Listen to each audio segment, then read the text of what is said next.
What the heck do you mean, build gluten structure? I'm making bread. I'm not an engineer. Actually, you are an engineer. You just didn't know it. You're also a chemist. Welcome to Teaching You Sourdough Like You're a fifth grader. This one's gonna get a little more sciencey, but I promise I'm gonna break it down so you can understand. We literally mean build gluten. Gluten does not exist in your flour when it's just sitting there. Your flour is actually made up of two different, and we're talking wheat flour, right? Different flours have different kind of protein, but generally like wheat flour, rye flour, are made up of two different proteins. The first one is called gliadin. I don't know if I'm saying that right, but that's how I'm gonna say it. Okay?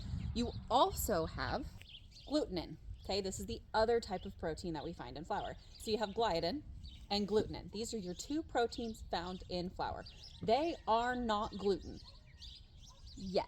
When we mix gliadin and glutenin, which are already in our flour, with water, those are my cute little water droplets. When we mix these together, we get a bond formation, right? The water helps bond these two things together, and it looks kind of like this, bond formation. This is still not gluten. We build the gluten by stretching these bonds, and this creates an interwoven structure.